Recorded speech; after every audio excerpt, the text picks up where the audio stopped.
Olá, bem-vindos ao canal Espaço UFO.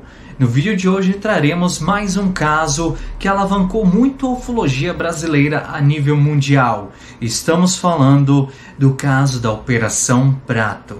Não perca esse vídeo nem nenhum dos outros se inscrevendo aqui no canal e nos acompanhando.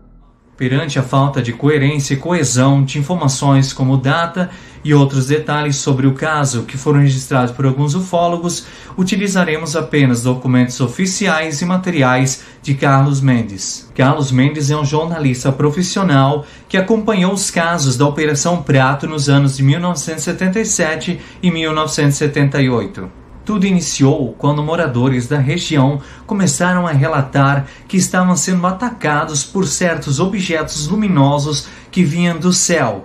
Os objetos, de acordo com as vítimas, produziam clarão de luz após o ataque, este qual deixava marcas de queimaduras sobre a pele.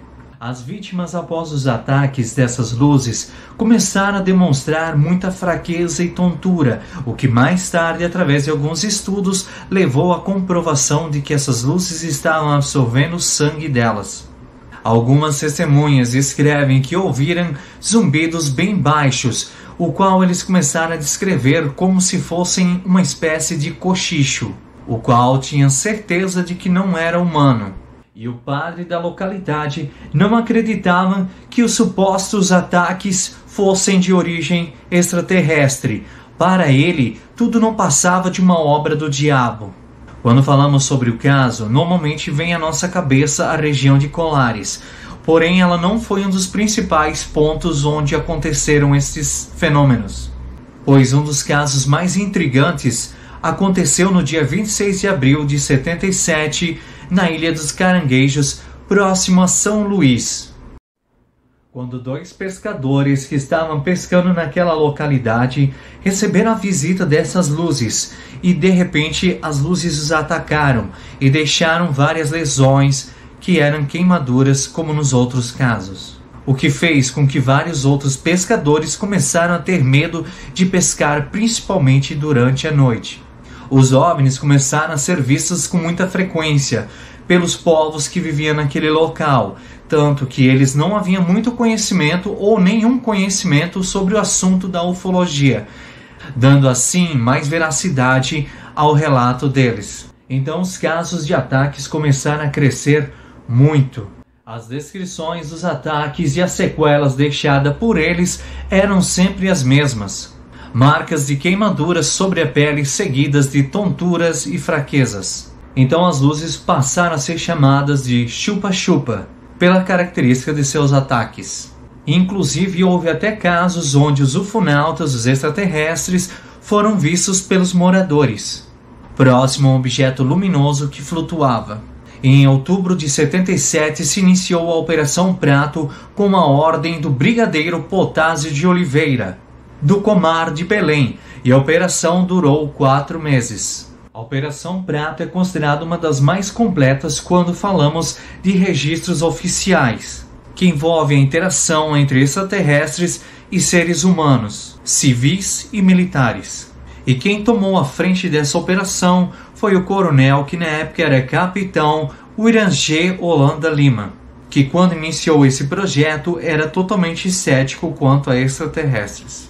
E logo que as tropas chegaram ao local, elas montaram seu acampamento na praia de Humaitá, que de acordo com os moradores era o hotspot onde ocorriam esses fenômenos.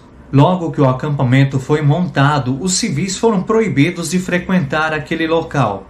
Logo nas primeiras noites, os militares se tornaram também testemunhas do que estava acontecendo, pois os mesmos começaram a ver as luzes. Com o passar dos dias, Holanda começou a ter suas primeiras visualizações dos objetos.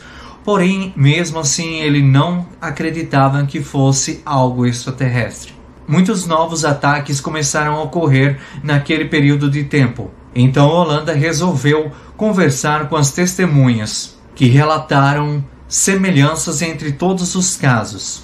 E a experiência que fez ele mudar de opinião sobre extraterrestres aconteceu no acampamento, onde, de acordo com ele, uma nave de aproximadamente 30 metros, muito luminosa, sobrevoou o local, e dela saíam outros objetos que giravam ao redor do acampamento.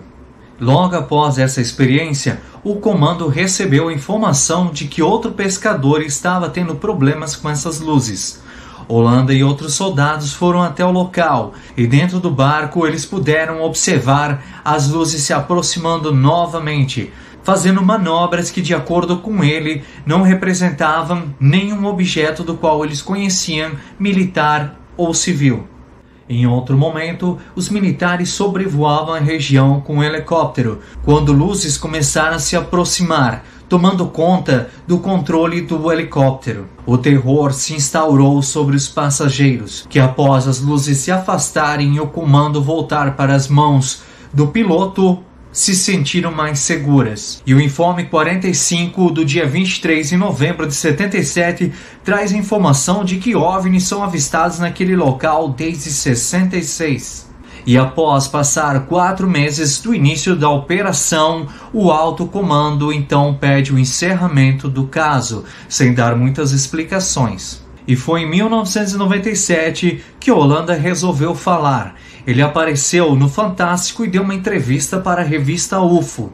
E passando um tempo, após o momento que ele falou abertamente sobre o caso, ele veio a se suicidar. Ele foi encontrado por suas filhas amarrado na ponta da cama. E hoje vários astrônomos afirmam que tudo não passou de uma chuva de meteoros que foi mal interpretada. E você, concorda com isso? Então é isso, meus amigos, mais um vídeo chegando ao final, e quero também deixar, como sempre, meu agradecimento a todos que nos assistem, curtem, comentem, compartilhem os nossos vídeos. E não perca nenhum deles se inscrevendo aqui no canal, e até a próxima!